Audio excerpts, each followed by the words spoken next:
یہ وہ فرمان اور آئین اور احکام ہیں جن کو خداوند تمہارے خدا نے تم کو سکھانے کا حکم دیا ہے، تاکہ تم ان پر اس ملک میں عمل کرو جس پر قبضہ کرنے کے لیے پار جانے کو ہو۔ اور تو اپنے بیٹوں اور پوتوں سمیت خداوند اپنے خدا کا خوف مان کر اس کے تمام آئین اور احکام پر جو میں تجھ کو بتاتا ہوں زندگی بھر عمل کرنا، تاکہ تیری عمر دراز ہو۔ اس لیے اے اسرائیل سن اور احتیاط کر کے ان پر عمل کر تاکہ تیرا بھلا ہو، اور تم خداوند اپنے باپ دادا کے خدا کے وعدہ کے مطابق اس ملک میں جس میں دودھ اور شہد بہتا ہے نہایت بڑھ جاؤ۔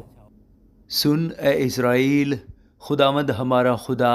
ایک ہی خداوند ہے۔ تو اپنے سارے دل اور اپنی ساری جان اور اپنی ساری طاقت سے خداوند اپنے خدا سے محبت رکھ، اور یہ باتیں جن کا حکم آج میں تجھے دیتا ہوں تیرے دل پر نقش رہیں، اور تو ان کو اپنی اولاد کے ذہن نشین کرنا، اور گھر بیٹھے اور راہ چلتے اور لیٹتے اور اٹھتے وقت ان کا ذکر کیا کرنا، اور تو نشان کے طور پر ان کو اپنے ہاتھ پر باندھنا، اور وہ تیری پیشانی پر ٹیکوں کی مانند ہوں، اور تو ان کو اپنے گھر کی چوکھٹوں اور اپنے پھاٹکوں پر لکھنا۔ اور جب خداوند تیرا خدا تجھ کو اس ملک میں پہنچائے جسے تجھ کو دینے کی قسم اس نے تیرے باپ دادا ابراہیم اور اسحاق اور یعقوب سے کھائی، اور جب وہ تجھ کو بڑے بڑے اور اچھے شہر جن کو تو نے نہیں بنایا، اور اچھی اچھی چیزوں سے بھرے ہوئے گھر جن کو تو نے نہیں بھرا، اور کھدے کھدائے حوض جو تو نے نہیں کھودے، اور انگور کے باغ اور زیتون کے درخت جو تو نے نہیں لگائے عنایت کرے،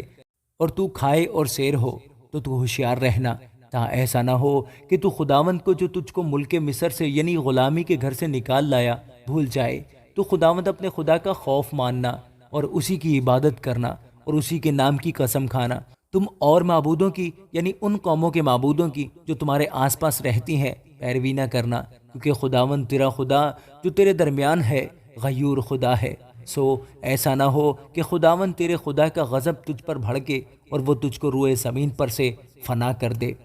تم خداوند اپنے خدا کو مت آزمانا جیسا تم نے اسے مسا میں آزمایا تھا۔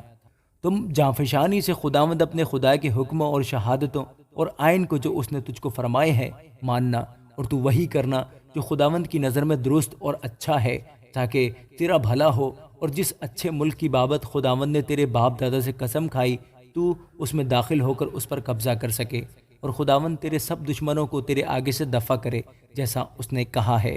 اور جب آئندہ زمانہ میں تیرے بیٹے تجھ سے سوال کریں کہ جن شہادتوں اور آئین اور فرمان کے ماننے کا حکم خداوند ہمارے خدا نے تم کو دیا ہے، ان کا مطلب کیا ہے، تو اپنے بیٹوں کو یہ جواب دینا کہ جب ہم مصر میں فرعون کے غلام تھے تو خداوند اپنے زور آور ہاتھ سے ہم کو مصر سے نکال لایا، اور خداوند نے بڑے بڑے اور ہولناک عجائب و نشان ہمارے سامنے اہل مصر اور فرعون اور اس کے سب گھرانے پر کر کے دکھائے، اور ہم کو وہاں سے نکال لایا تاکہ ہم کو اس ملک میں جسے ہم کو دینے کی قسم اس نے ہمارے باپ دادا سے کھائی پہنچائے۔